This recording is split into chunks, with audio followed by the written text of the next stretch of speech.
কখনো যদি কিছু হতে চাও তাহলে ঈগলের মতো হও, কিন্তু কখনো তোতা পাখির মতো হতে চেও না। কারণ তোতা পাখি অনেক কথা বলতে পারে কিন্তু বেশি উঁচুতে উঠতে পারে না। ঈগল কথা বলতে পারে না কিন্তু সব থেকে উঁচুতে উঠতে পারে। পৃথিবীর আকাশে কত হাজার প্রজাতির পাখি ওড়ে তার কোনো হিসাব নেই। কিন্তু যখন ঝড়ের মেঘ ঘনিয়ে আসে, যখন আকাশ কালো হয়ে যায়, তখন পৃথিবীর সব পাখি একটি নিরাপদ আশ্রয়ের খোঁজে ব্যস্ত হয়ে পড়ে। চড়ুই তার ছোট বাসায় লুকায়, কাকেরা গাছের আড়ালে কাকা করে অস্থিরতা প্রকাশ করে। কিন্তু সেই অন্ধকার মেঘের স্তর ভেদ করে একজোড়া বিশাল ডানা মেলে এক পাখি উপরে উঠে যায়। সেই পাখির নাম হলো ঈগল। সৃষ্টিকর্তা এই পৃথিবীকে এমন এক নিখুঁত ছাঁচে গড়েছেন যে আমরা যদি আমাদের চারপাশে প্রকৃতির দিকে তাকাই, তবে সেখানেই বেঁচে থাকার আর সফল হওয়ার সব দিক নির্দেশনা খুঁজে পাব। প্রকৃতি আমাদের শেখায় যে শ্রেষ্ঠত্ব কেবল দাবিতে আসে না, তা অর্জন করতে সাহস লাগে। আজ আমরা কথা বলবো ঈগলের সেই 7টি জীবন দর্শন নিয়ে, যা আপনার সাধারণ জীবনকে একটি অজেয় শক্তিতে রূপান্তর করতে পারে। আপনি যদি জীবন যুদ্ধে ক্লান্ত হয়ে থাকেন, তবে এই ভিডিওটি আপনার জন্য একটি নতুন পথ চলা। 1. ঈগল সবসময় একা ওড়ে। আপনি কি কখনো লক্ষ্য করেছেন ঈগল কখনো কাকের সাথে ওড়ে না, সে কখনো চড়ুইয়ের সাথে দল বাঁধে না। ঈগল যখন ওড়ে সে আকাশের সেই উচ্চতায় ওড়ে যেখানে অন্য কোনো পাখির যাওয়ার সাহস বা ক্ষমতা কোনোটাই নেই। ঈগল হয় অন্য কোনো ঈগলের সাথে চলে, নয়তো সে একাই আকাশের রাজা। আমাদের জীবনেও এই কাক আর চড়ুই মানসিকতার মানুষের অভাব নেই। আপনি কি জানেন তারা কারা? তারা হলো সেই সব মানুষ যারা আপনার বড় স্বপ্নকে উপহাস করে, যারা আপনাকে বলতে চায় যে তুমি এটা পারবে না। আপনি যদি ঈগলের মতো উঁচুতে উঠতে চান, তবে আপনাকে এই নিচু স্তরের মানুষের সঙ্গ ত্যাগ করতে হবে। মনে রাখবেন, একা চলা মানে আপনি দুর্বল নন। একা চলা মানে আপনি নিজেকে জানার সময় পাচ্ছেন। যখন আপনি একা থাকেন, তখন আপনি আপনার নিজের শক্তির পরিমাপ করতে পারেন। ছোট চিন্তার মানুষের ভিড়ে হারিয়ে যাওয়ার চেয়ে বড় লক্ষ্য নিয়ে একা চলা অনেক বেশি সম্মানের। আপনার বন্ধুত্ব হোক তাদের সাথে যারা আপনার মতো আকাশ ছোঁয়ার স্বপ্ন দেখে। আর যদি তেমন কাউকে না পান, তবে একাই উড়ুন। কারণ সিংহের রাজত্ব আর ঈগলের উড়ন সবসময় একাই হয়। 2. ঈগলের দৃষ্টিশক্তি পৃথিবীর সব প্রাণীর থেকে অন্যতম তীক্ষ্ণ। 5 কিলোমিটার উপর থেকেও সে ঘাসের উপর দিয়ে চলতে থাকা একটি ছোট শিকারকেও স্পষ্টভাবে দেখতে পায়। কিন্তু সবচেয়ে গুরুত্বপূর্ণ বিষয় হলো, একবার যখন সে তার শিকারকে দেখে ফেলে, তখন সে তার পুরো মনোযোগ বা ফোকাস সেটার উপর স্থির করে। মাঝপথে যত বাধাই আসুক না কেন, ঈগল তার চোখের পলক সরায় না, যতক্ষণ না সে তার লক্ষ্যকে মুঠোয় বন্দি করছে।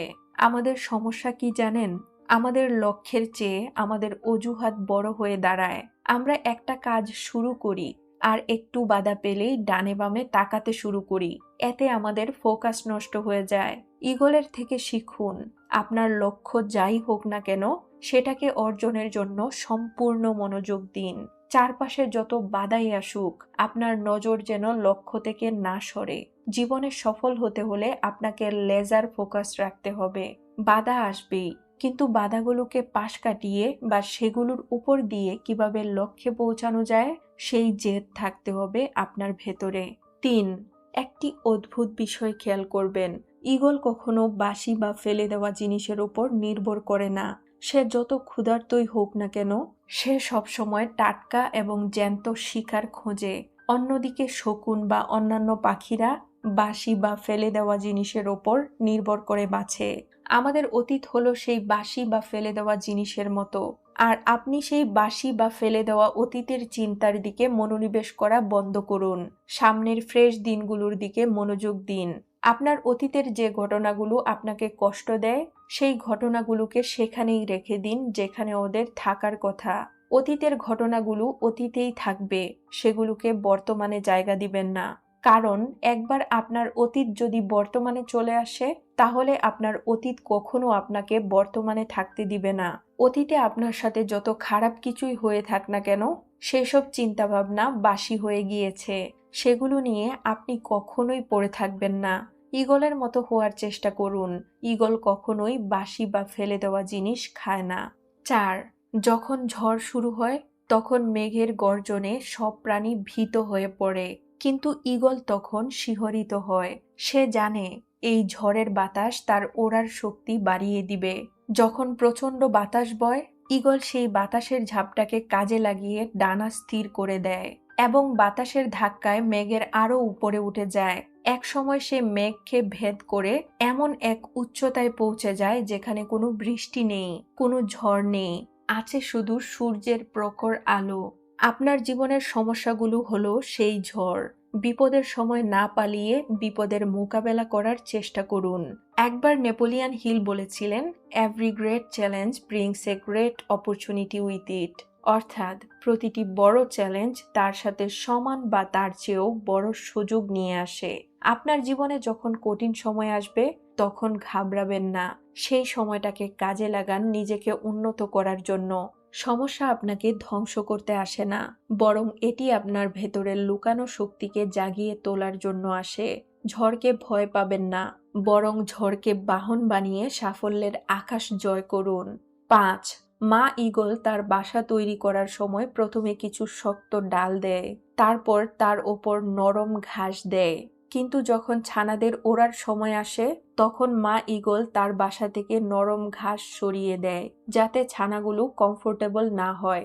কারণ যদি বাসার মধ্যে সেই ছানাগুলো একবার কমফোর্টেবল হয়ে যায় তাহলে ছানাগুলো সেখানেই থাকতে পছন্দ করবে। কিন্তু মা ঈগল কখনো এটা হতে দেয় না। ঈগল একটা পাখি, তারপরও এটা তার জানা আছে যে there is no growth in the comfort zone. সহজভাবে বলতে গেলে কোনো আরামের জায়গায় সঠিকভাবে বেড়ে ওঠা যায় না। আর আমরা মানুষ হওয়া সত্ত্বেও এই বিষয়টাকে বুঝতেই চাই না। আপনি যত বেশি কমফোর্ট জোনে থাকবেন, ভবিষ্যতে আপনার জীবনটা তত বেশি আনকমফোর্টেবল হয়ে যাবে। আরামদায়ক বিছানায় শুয়ে কেউ কোনোদিন ইতিহাস গড়তে পারেনি। আপনার জীবন যদি এখন খুব আরামের হয় তবে সাবধান হন, আপনি হয়তো বড় হওয়ার ক্ষমতা হারাচ্ছেন। সৃষ্টিকর্তা যখন আপনাকে কষ্ট দেন তখন বুঝবেন তিনি আপনাকে আপনার বাসা থেকে বের করে আকাশে ওড়াতে চাইছেন। আরাম ত্যাগ করুন, চ্যালেঞ্জ গ্রহণ করুন। জীবন তখনই শুরু হয় যখন আপনি আপনার কমফোর্টেবল জোনের বাইরে পা রাখেন। 6. স্ত্রী ঈগল যখন তার জীবনসঙ্গী নির্বাচন করে সে খুব অদ্ভুত এক পরীক্ষা নেয়। সে আকাশ থেকে একটি ছোট ডাল নিচে ফেলে দেয়। পুরুষ ঈগলকে সেই ডালটি মাটিতে পড়ার আগেই ধরে আনতে হয়। এটি একবার নয়, বারবার করা হয় বিভিন্ন উচ্চতা থেকে। স্ত্রী ঈগল এটা নিশ্চিত করতে চায় যে তার জীবনসঙ্গী কতটা মনোযোগী এবং যে কোনো পরিস্থিতিতে দায়িত্ব পালন করতে সে কতটা সক্ষম। আমাদের ব্যক্তিগত বা পেশাগত জীবনে আমরা অনেক সময় ভুল মানুষকে বিশ্বাস করে ফেলি।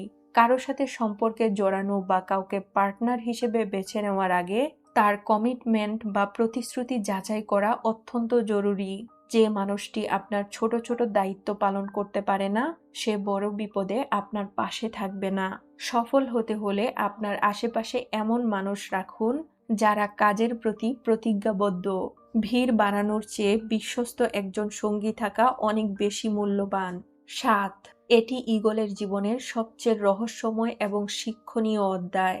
যখন ঈগলের বয়স 40 হয় তখন তার শক্তি কিছুটা কমতে শুরু করে, পালক ও দেহ তার গতিশীলতা সীমিত করে।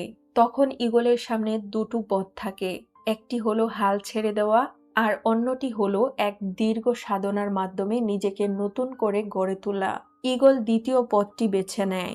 সে পাহাড়ের চূড়ায় উঠে ধীরে ধীরে নিজেকে শক্তিশালী করে, ধৈর্য ধরে অপেক্ষা করে নতুন শক্তি ও নতুন পালক গজানো পর্যন্ত। 5 মাসের এই কঠিন প্রক্রিয়ার পর ঈগল নতুন জীবন পায় এবং পরবর্তী 30 বছর আকাশের রাজত্ব চালিয়ে যায়। আমাদের জীবনেও এমন সময় আসে যখন আমাদের মনে হয় সব শেষ। আমাদের পুরনো অভ্যাস, পুরনো চিন্তা আর কাজ করার পুরনো পদ্ধতি আমাদের গতি কমিয়ে দেয়। এগিয়ে যাওয়ার জন্য তখন প্রয়োজন পরিবর্তন।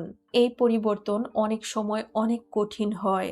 নিজের বদ অভ্যাসগুলো ত্যাগ করা, নিজের ইগো বা অহংকার ভেঙে ফেলা খুব কষ্টকর কাজ। কিন্তু আপনি যদি নতুন করে বড় কিছু করতে চান তবে আপনাকে অবশ্যই পরিবর্তন হতে হবে। ঈগল শুধু একটি পাখি নয়, এটি একটি আদর্শ, এটি একটি সাহসের প্রতীক, এটি আত্মসম্মানের প্রতীক।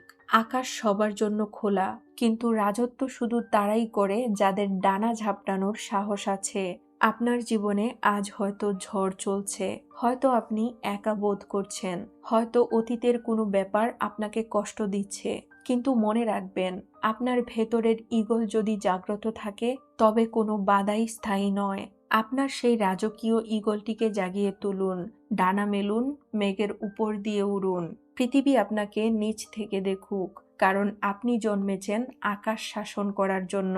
আপনার যাত্রা শুরু হোক আজ থেকেই। ঈগলের মতো বাঁচুন, ঈগলের মতো জিতুন। তো আজকের ভিডিওটি এই পর্যন্তই। ভিডিও কেমন লাগলো তা কমেন্ট করে জানিয়ে দিবেন। আর পরবর্তীতে আপনারা কি ধরনের ভিডিও চান বা কোন টপিকের উপরে ভিডিও চান সেটাও চাইলে জানাতে পারেন। আমি চেষ্টা করব আপনাদের পছন্দের টপিকের উপরে ভিডিও তৈরি করতে। আবার দেখা হবে নতুন কোনো ভিডিওতে। সেই পর্যন্ত সবাই অনেক অনেক ভালো থাকবেন। আল্লাহ হাফেজ।